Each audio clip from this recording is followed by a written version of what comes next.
Hey, think about the prison that people are in because they're so angry at somebody else. I was in a physical prison, but think about the mental or emotional prison that people put themselves in or in because they they hold on to something that somebody did to them.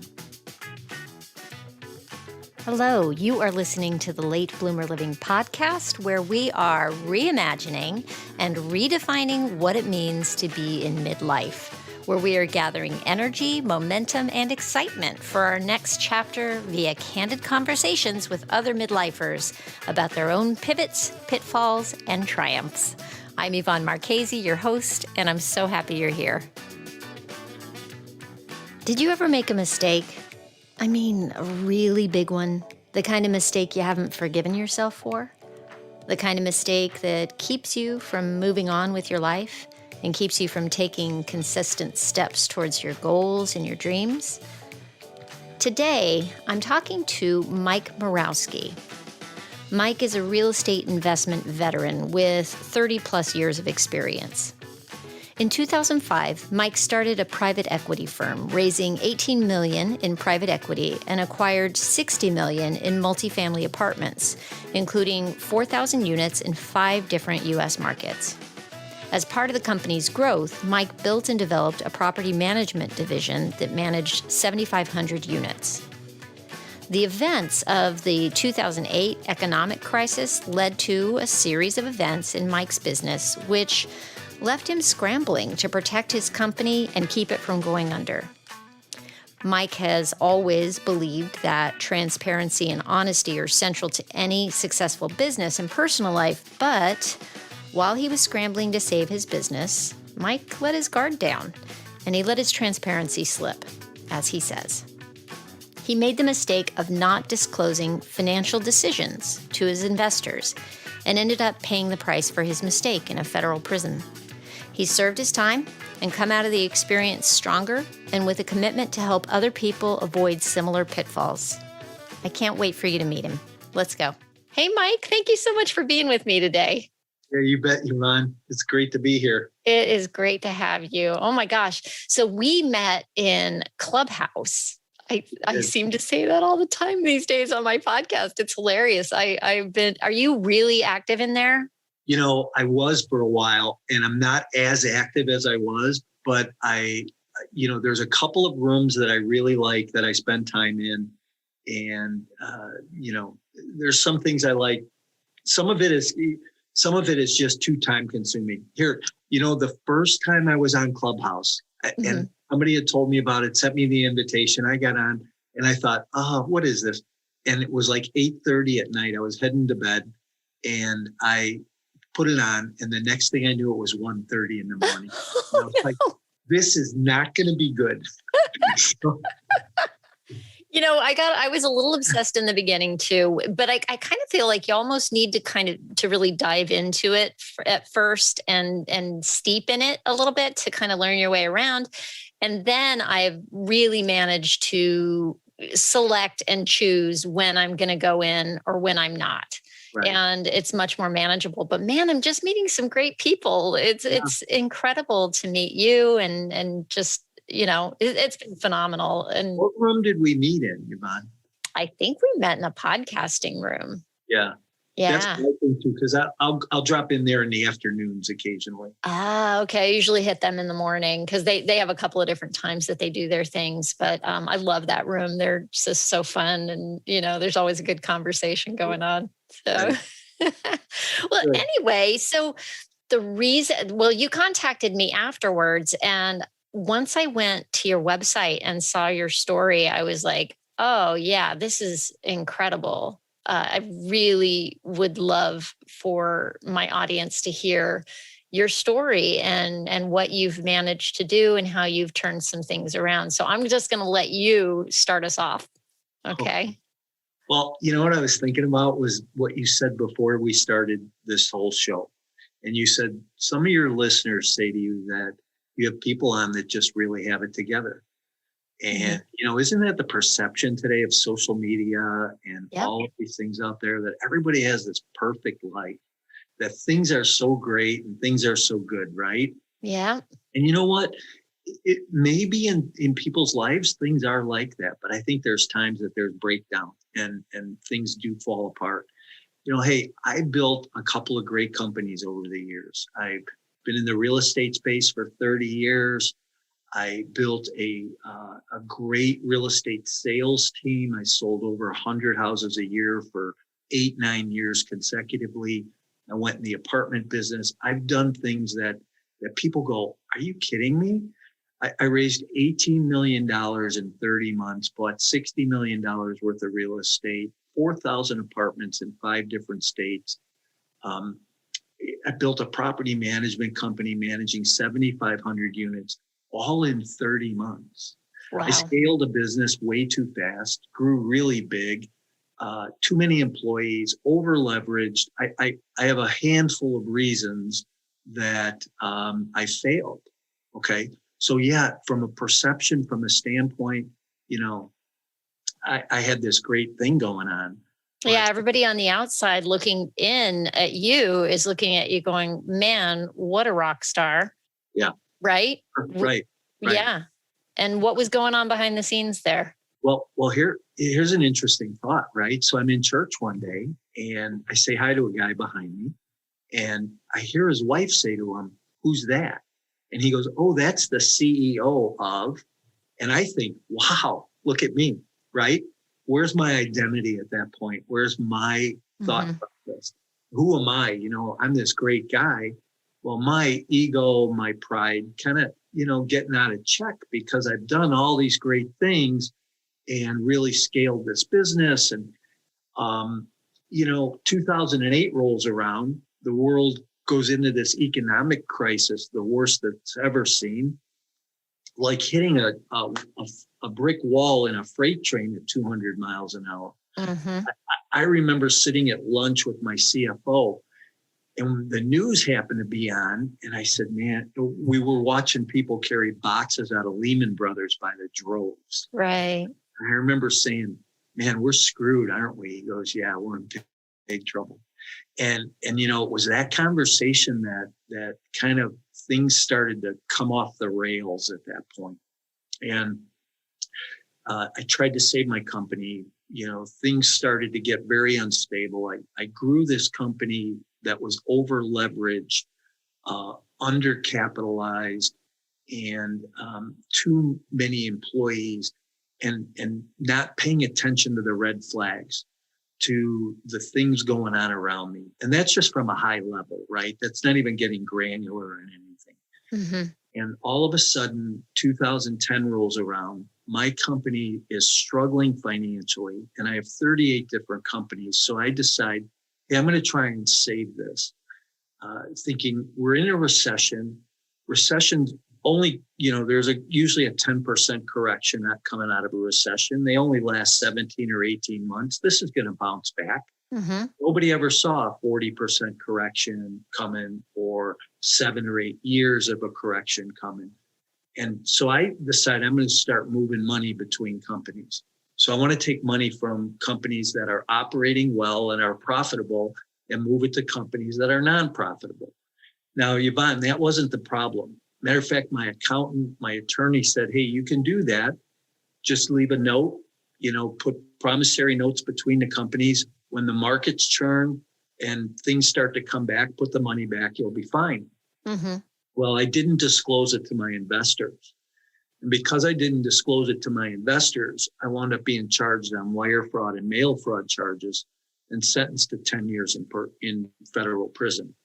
Wow. So, you have this perceived perfect life or good life or there are things going on, but all of a sudden, things change. And we can make choices and decisions in our life that cause things to change just that fast.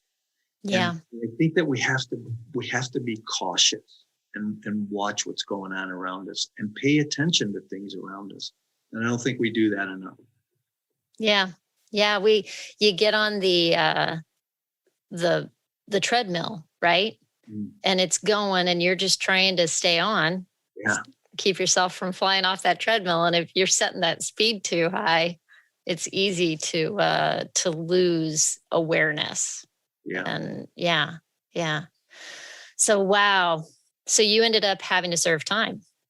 Yeah, I was gone for 7.5 years, and then I came home and did about another 10 months. So altogether about 8.5 years on, but a little over 8 years on, in federal custody, Yeah.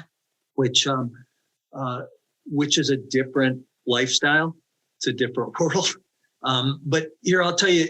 So, I went to prison thinking, oh my God, my life is over. What's going to happen? What did I do? What got me to this place? What am I, and I thought that it was the worst it could possibly be.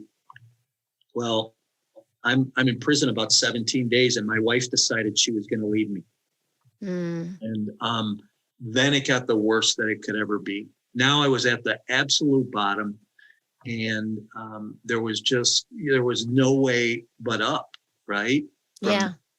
So there's a saying in prison that says you can either do the time or let the time do you. And I really chose to do the time while I was there. Yeah. Didn't you meet somebody? I think you told me you met somebody when you were working out, right? You went to the gym to work out, and I went to the gym to think about working out. As we do. Yeah, I ran marathons. I was in the gym every day for years, right? And I was 35 pounds overweight. My life had just gone off the rails. I was, in bad shape. And these guys around me, it's an interesting dynamics. These guys around me in prison knew that I was really in trouble emotionally and mentally. And that if something didn't change in my life, that it might not be a good situation. So I walk in the gym one day, like I said, to think about working out. And this guy walks up to me and he goes, look, he says, don't let these people beat you. All they want to do is beat you, take everything from you, strip you naked, and leave you to burn. And this is just, he said, they can take your cars, they can take your houses, they can take your apartments, they can take all your money and destroy your family. But what they can't take of you is what you're made of. They can't take your knowledge, your expertise. They can't take your energy, your excitement, your enthusiasm. You can get all that back. He goes, get this 10 years back. Don't let them take it from you. And I thought, my God, that conversation made such an impact in my life. Matter of fact, I sent this guy a message the other day. Just kind of, I see him on social media from time to time. Mm-hmm. And I sent him a message the other day. I said, Kirk, you saved my life. And we kind of exchanged back and forth a little bit. And he sent me back a message. He goes, man, you don't know how much I needed that today. He goes, I'm having such a bad day. Wow. So, we show up in people's lives. People show up in our lives, right? At the right time. So you never know the impact that you're going to have in somebody's life. For sure. Right. So here's what happened. So I started working out. I'm 35 pounds overweight at this point. I start working out, start losing weight, start feeling better about myself. I wind up going to college. I got a 4-year bachelor's degree in theology. I wrote 2 books while I was gone, 2 home study courses, one on real estate investing, one on property management. I wrote an ethics study course. I taught real estate. I taught ethics. I taught Bible study for 5 years. And so were you teaching in the prison to other inmates? Yes. Yeah. Really? Wow. Which is an interesting whole system that they have, and not every prison allows it or has it. So we had a really decent education program there. Yeah. Wow. What do you mind me asking what prison you were in? Yeah, I was in a Duluth Federal Prison Camp in Duluth, Minnesota. Wow. You would hope that all of them would have something like that to help people. Yeah. So let me say this. Yeah. The system is broken. It's really broken, and they don't. The guy who runs the education in that particular prison is a real advocate for the prisoners to better themselves, to go home in a better position. And unfortunately, Most of the federal prison systems are not like that. Yeah. I mean, really, what's the point of serving time if you're not going to be rehabilitated, in some way, or have an opportunity to reinvent yourself while you're there? Yeah. Yeah. Wow. So you're teaching courses. And so I have a question. What drew you to studying theology? I've been a Christian for years, and I, just wanted to get more into the Word. I guess I felt that to build a deeper knowledge, a deeper relationship with Jesus would help me through, and it did. It was. I believe that the 4 years that I spent in that course, in those classes, really helped kind of get me through the majority of my time being away. Mm-hmm. Wow. Wow. So, but here's a couple other things I did. I want to highlight these because I think they're important. I was on an outreach program. I went in the community on a team I went out about 40 times, told my story to small businesses, corporations, and the local colleges. I met a professor at the University of Minnesota, and we co-authored a paper together that we just had published in the Business Journal of Ethics. It was an ethics case study, and it actually gets taught at the collegiate level for forensic accounting classes and sales and marketing classes. So, wow. And is it your story, or is it your case? Because that's what I think I saw posted on your website, right? Yeah, possible. Yeah. That case study. Yeah. Wow. Wow. So your story is going to impact how many people just by being out there as a case study? Thousands, I hope. Yeah. Yeah. Yeah. That's my whole idea today, is to bring some hope and inspiration, because, it's really easy to get in trouble. It's easy to create success. It's really easy to create this illusion of success, but then it's really easy to get in trouble and to make choices and decisions that can impact you, and not just you, but the people around you. The impact that this had on my family has been, incredibly painful, and still is today. Yeah. So, just something tough to get through, right? I mean, I still have, I have two daughters that I haven't talked to in years because they're still mad at me. So I'm so sorry. Yeah. Yeah, it's a tough deal. And I just hope someday God moves and something changes. So. Yeah. Yeah. I'll put some prayers in there for you on that end. Yeah. I appreciate that. Yeah, They absolutely. can all help, that's for sure. Yeah. Wow.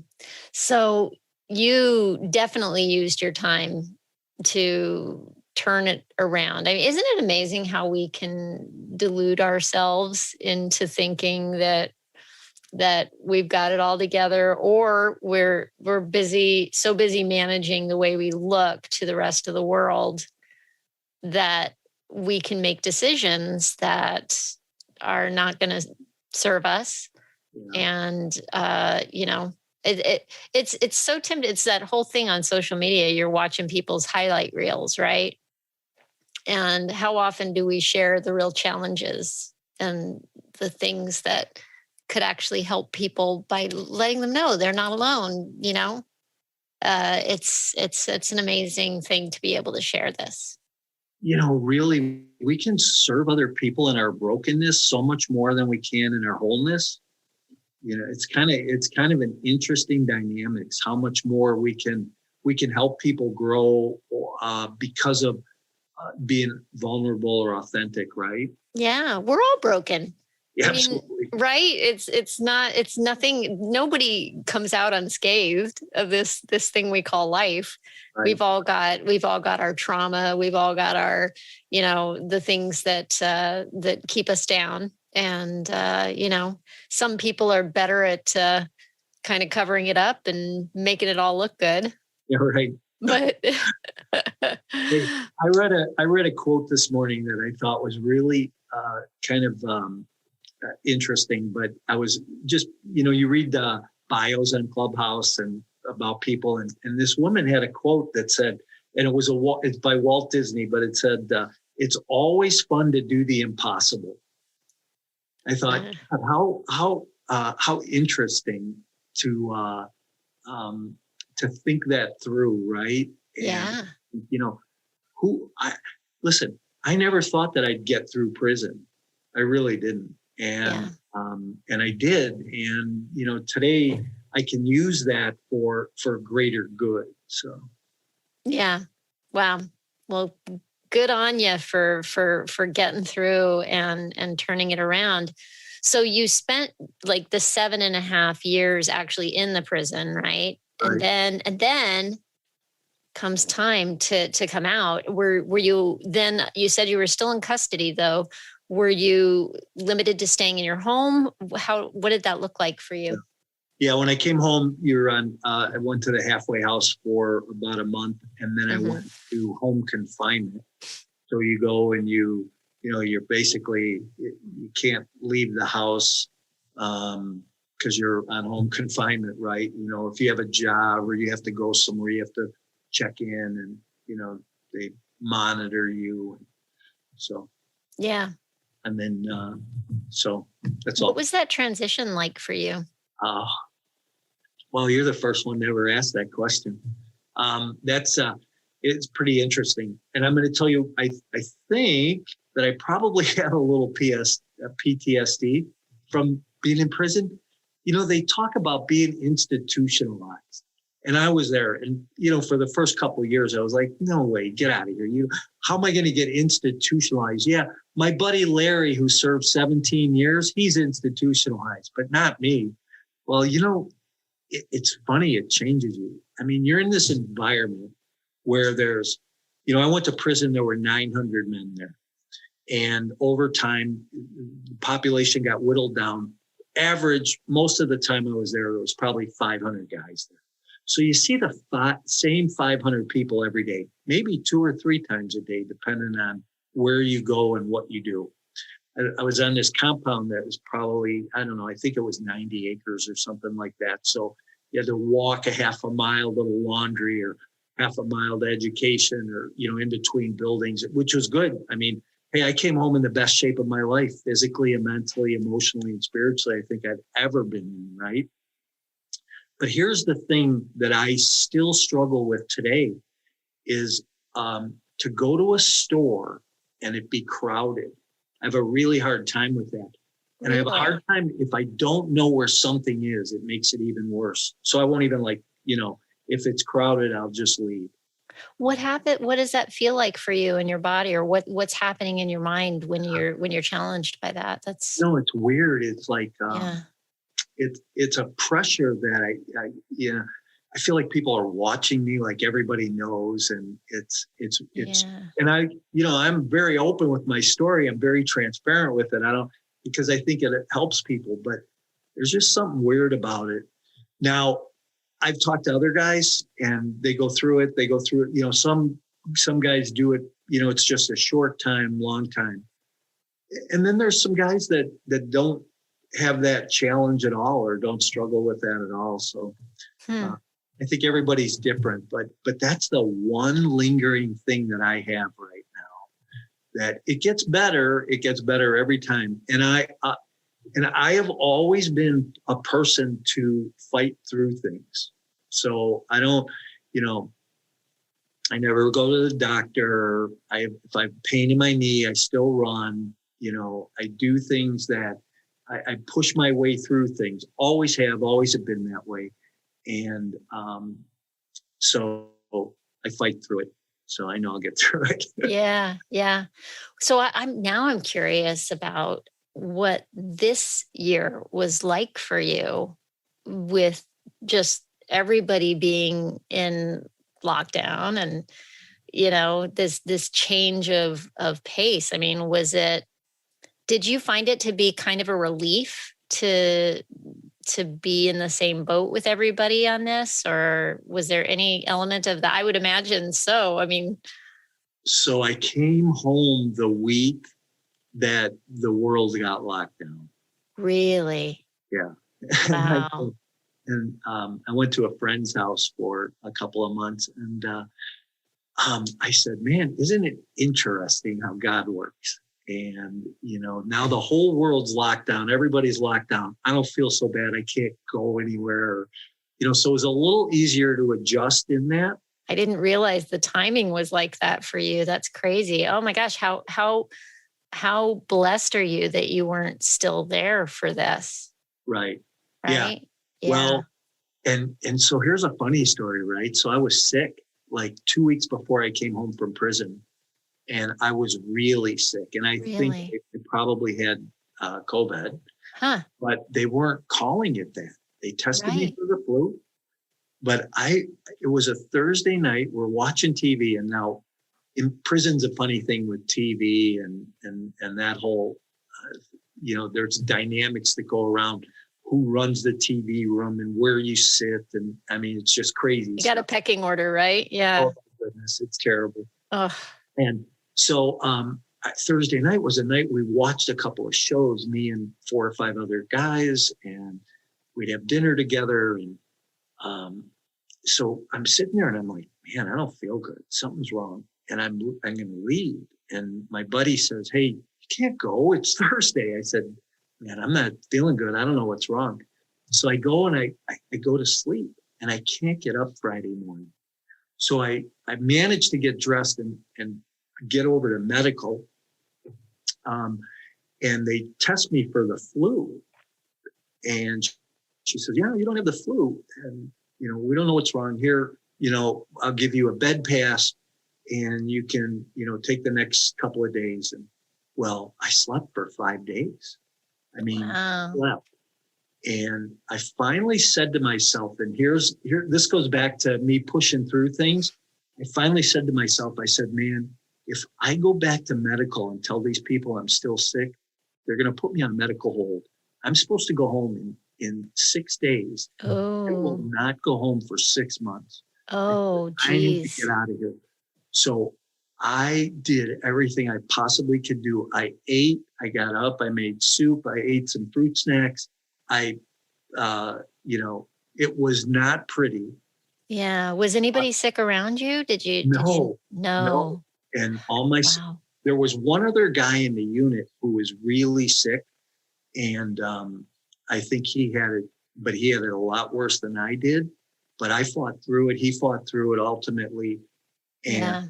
when I came home and they were starting to call it COVID and they locked the world down, I was like, man, that's probably what I had. Maybe. Who knows? Like how many of us, how many people had it before we knew what to call it, right? Wow. That's amazing. And thank goodness that you were in the shape you were in, because you took care of yourself while you were in there. And that probably helped you to push through. You know? It helped a lot. Yeah. So.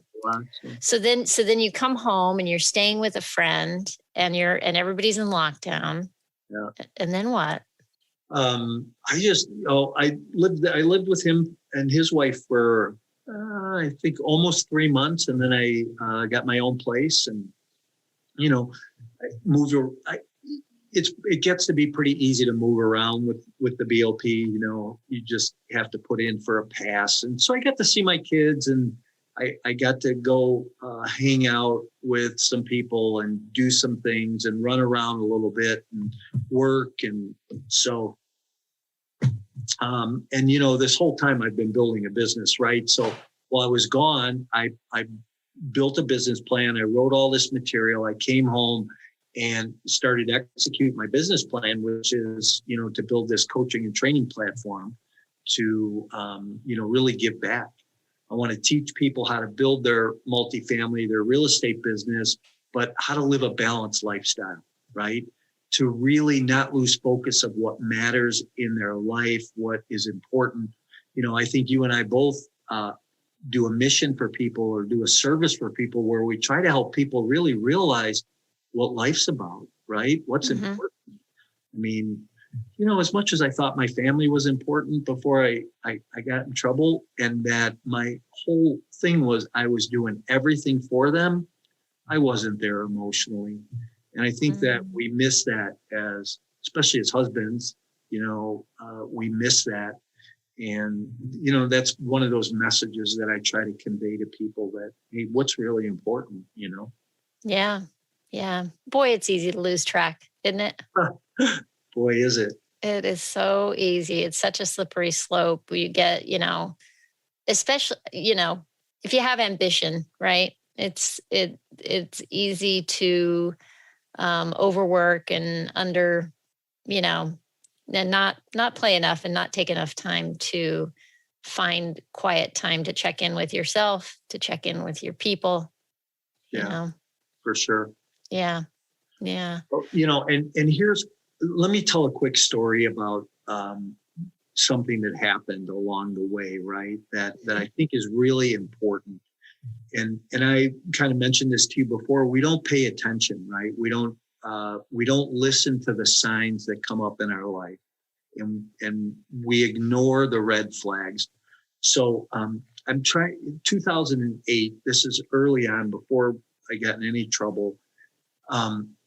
I'm trying to close a deal. I'm sitting in a closing room in Cincinnati, trying to close a 200-unit apartment deal that we're buying, and my office isn't funding the money, isn't wiring the money that we have for the rest of the deposit.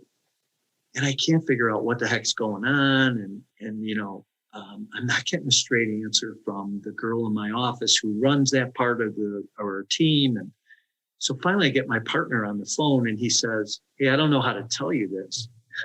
And, I don't know if anybody ever experienced their partner saying, hey, I don't know how to tell you this. But and you're in the middle of a closing. Wait, you're under a time crunch, and this is the first thing you hear. I'm sure you're like, what? I'm like, oh, God, here we go. And so what he said, I moved money from the escrow account to the business account this week. Thought I could have it back. I don't have the money. I can't wire the money. I'm like, man, we had this conversation before we ever went in business that you never do that. He goes, I know, but I had to. And, so I said, okay, I'll handle it.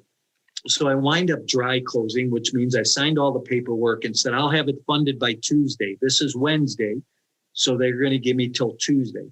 I go home. Ultimately, I wind up raising the rest of the money, getting the deal closed, and we wind up taking possession of it the following Tuesday.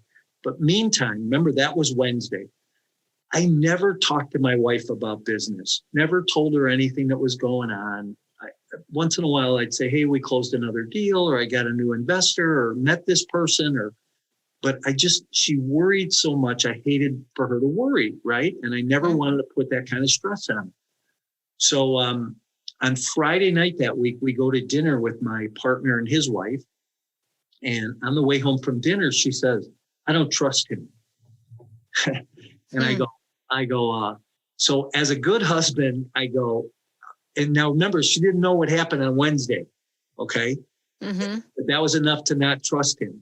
And I said, listen, honey, I have this under control. Don't worry about it. Thinking I'm being a good husband. And what I should have said was, tell me more about that. What do you mean about that? I should have found out, gotten her world and figured it out, right? But we miss these red flags. So then a week later, I'm out to lunch with my attorney. And my attorney says, hey, I don't know what he's up to. And I don't know what you guys are doing, but you don't need him, and I don't trust him. I'm like, don't worry about it. Got it under control. And I didn't have anything under control, but, was trying to play it all off. And, we need to pay attention to that kind of stuff in our lives. And that's just a couple of situations that's happened with. But I'm more conscientious of that today, because I think that those types of things might have kept me out of trouble, right? If I would have paid attention, found out a little bit more, dug in a little more. Yeah. How did all that play into the bigger picture? Yeah. So, my partner and I were friends for about 25 years before, we went into business together. And listen, when I started this business, I had no idea where we were going to go. I mean, I said, hey, come on, let's do this. And, let's start a company and we can have you have 50%, I'll have 50%. And never should have done that. And, but I had no idea where it was going to go. And before I knew it, we had, $60 million worth of real estate, and he was running, millions of dollars of rent through his hands. And I thought he was handling it, and he wasn't. So, we tried to cover things up and didn't work. And so, and is that where the disclosure, your lack of disclosure to the investors, is that where that came in? And that's what ended up being your downfall? Yeah, that was the big part. It was just that I didn't disclose to my investors what we were doing business practice wise. And it was a lot of bad mistakes I made. I bought too much property way too fast. I was over leveraged. I was 85% loan to value on $60 million worth of real estate, which, any bank in their right mind should have never been giving us money like that. They should have forced us to be at 70% LTV.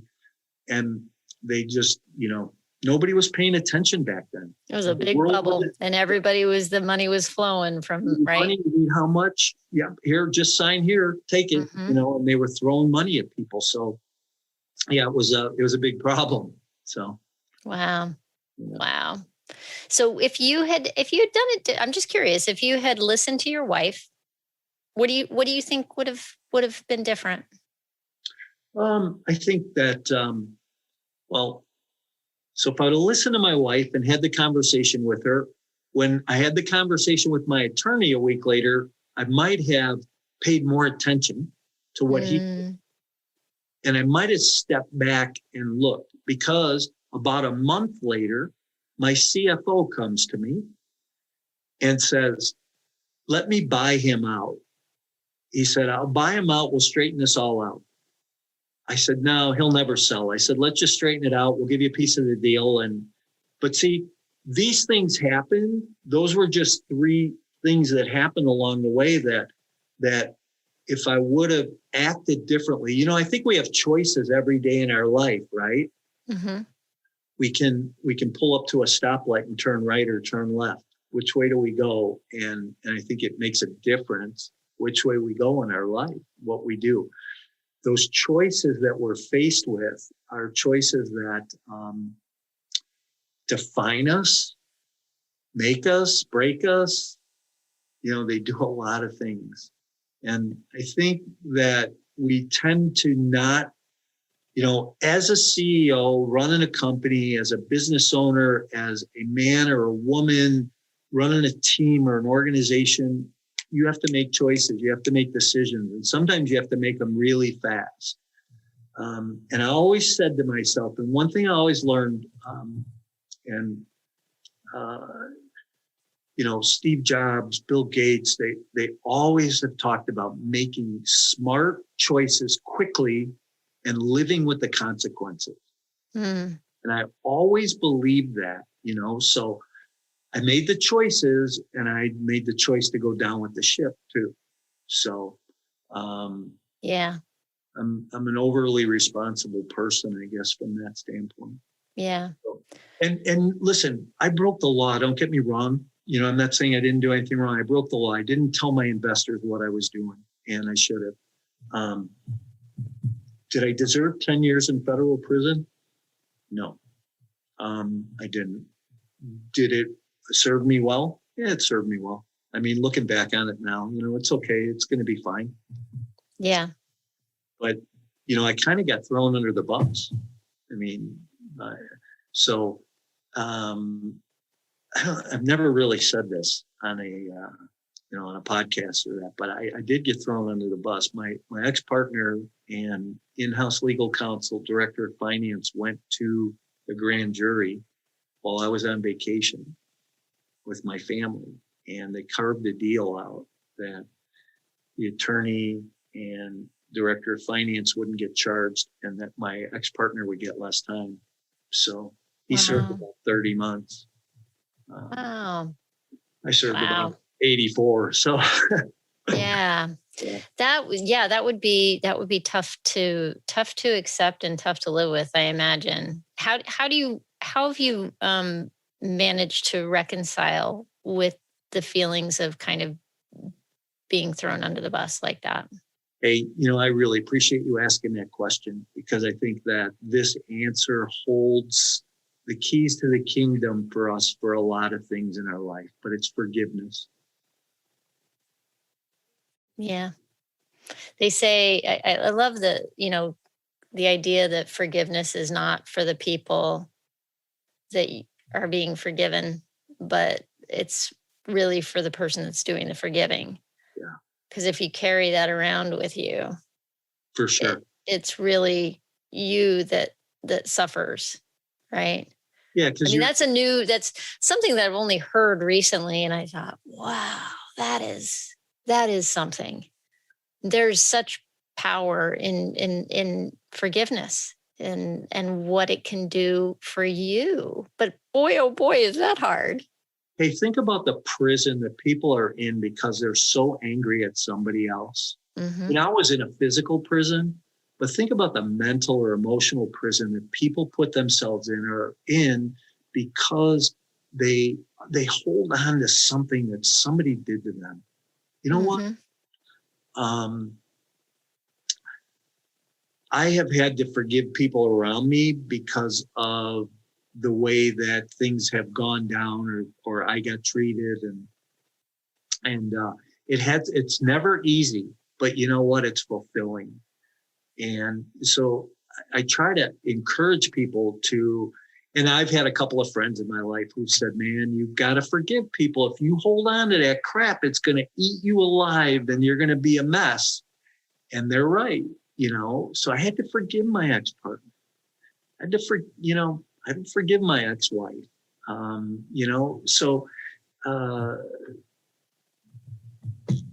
Yeah, it's been an interesting process. So I encourage people today, hey, if you're holding on to something because somebody took something from you as a kid that, you thought they shouldn't have taken, or somebody picked you last for a baseball team, or, your husband or your wife cheated on you or stole from you, or, forgive those people. Don't hold on to that, man. That will eat you up. It will eat you alive. And so, don't put yourself in that prison. Yeah. And I think the hardest thing of all is self-forgiveness, probably. Forgiving yourself for. Yeah. I think it starts there, right? Yeah. Yeah, I think it does. I think it all, I mean, that's just everything, right? It starts with figuring out how to love yourself so that you can take that out and love everybody else. Yeah. Because again, we're all broken. Yeah, for sure. So crazy. Oh my goodness. You came out of prison with a business plan, and you're working it and you're coaching. I am. And how is that going for you? It's like any new business, any new startup. It's slow to start, but it's fulfilling. I enjoy what I'm doing, and know that the people that I work with have grown a lot. So I work in the real estate investing, multifamily, mostly investment space, helping people grow their business. And I work in that box, right? I teach all the basics, all the fundamentals, all the things that you need to know to move your business forward. But really what I like to talk to people about is outside that box. And that is, who are you? How are you doing? Where are you at emotionally, mentally, right? How do we help you grow? Because unless we grow personally, we don't grow professionally. In order to grow professionally, you've got to grow personally. So my goal is to help people do both, right? And to go to get to the next level in life by growing. Yeah. And thus the name of your business, which is My Core Intentions. Core Intentions, right? Yeah. That's Yeah. good. Great segue. Yeah. So, oh my goodness. I mean, there's so much to unpack here. It's amazing. What an amazing story you have. And I applaud you for the work you did to come out stronger and you know, yeah, just the self work that you did to get through it is incredible and inspiring. Thank you. I appreciate it. Yeah. Yeah. So what's coming up for you? What's going on in the world next? I have a couple things going on this year. I do a couple of boot camps. I just had one called Understanding Multifamily. My next one will be multifamily acquisitions, and then I'll do one on property management. In October, I'll do a 3-day summit where last year I did it. I had 20 speakers from around the country that are all multifamily experts, people, men and women, a lot smarter than me. That come to a table and we all, talk over 3 days about how to grow your business and techniques and systems and strategies. So plus, my first book came out last year and hopefully this year it's in the hands of the editor right now, but I'll have my property management book that'll come out this year. Gotcha. Wow. And does that have a name yet or a title? Yeah, that's Winning Strategies for Property Management. Great. And the other book was Exit Plan, right? Yeah. Exit Plan, your complete guide to multifamily investing and why you need an exit plan. I wrote that because I spent hundreds of thousands of dollars over the years on coaching and training, books and tapes, seminars myself, always walked away empty, like something was missing. People always taught you how to find a deal, how to buy a deal, how to get in it, how to operate it. Nobody ever taught you how to get out. Nobody ever taught you the importance of planning to get out. There's a saying in real estate that says you make money when you buy the deal, but you don't realize it until you get out. So you got to finish that whole statement. So yeah. Wow. Well, man, good luck with everything. I'm so glad that we connected and got to meet. Yeah. And I'm excited for people to hear this. Any last thoughts before we wrap up or anything? Yeah, if people want to go get my book, they can. They can go to my website at mycoreintentions.com/exit plan, and you can download a free copy there. Great. Yeah. Great. Fantastic. Thank you. Thank you for your time. I appreciate it. Yeah, thank you. I appreciate it. Well, there you have it. I love Mike's story because it serves as a reminder to me that we can absolutely reinvent ourselves at any time and under any circumstance. Think about that. And hey, real quick before you go, did you have a key takeaway or an aha moment from today's episode? If so, please be sure to share it on social media or leave a review in the Apple Podcast app. Reviews help other people find this podcast, and I'd really appreciate your feedback. Thanks so much for listening. I hope you have a fantastic week. Stay safe and well. Talk soon.